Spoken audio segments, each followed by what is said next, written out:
Mapadali na lang ang paglilinis ko dahil dito. Sa wakas, nahawakan ko na ang matagal kong hinintay. Sa katagalan, bumigay na po kasi ang luma naming vacuum kaya oras na bibili ng panibago. Dahil sa misteryo ng itim na tiles na hindi ko makikita ang mga alikabok, kaya naghahanap ako ng kapalit sa nasira naming vacuum. At sa aking pag-search, ang brand na to ang palaging lumabas at napakaraming good reviews, kaya napacheck out ako. Bukod sa malakas ang suction niya, 3-in-1 na din kaya goods na goods ito. Mapadali na lang ang paglilinis mo kung meron kang vacuum cleaner kagaya nito kasi hindi ka na magdaspan. Ipahigop mo na lang at hindi rin mangangalay ang mga braso mo kasi lightweight lang siya. Ang product na to is from Derma kaya matibay talaga siya at ang model type niya is DX115. Sa loob ng box, ito ang laman niya, ang pinaka-handle at meron na rin kasama na dalawang nozzle na round at saka flat nozzle. At ito naman ang para sa sahig na palagi nating ginagamit. Ito naman ang pinaka-vacuum natin na may kasamang mahaba na wire para hindi ka na mahihirapan sa paghihila ng wire nito. At may kasama na ring manual na hindi natin binabasa. Napakadali lang nito i-assemble. Ipasok mo lang sa butas at ready to use na.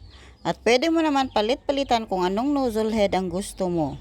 Ang round head para sa mga supa natin at ang flat head naman ay para sa mga sulok-sulok. At eto na ang moment of truth. Napakalakas ng suction niya. Tunog pa lang alam mo na mahihigop niya ang pinakamaliit na alikabok.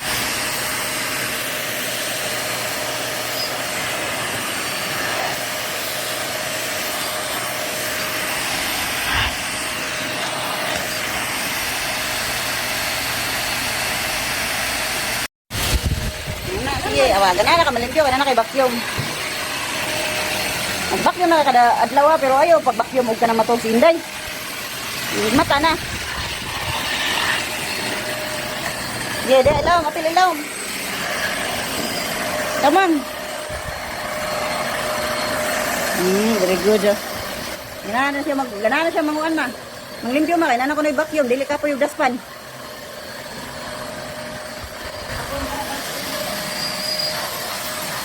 At sinubukan din ng kapatid ko dahil na-curious siya sa palakas na paghigop. Kaya ayan, nagsipag-sipagan kahit hindi masipag.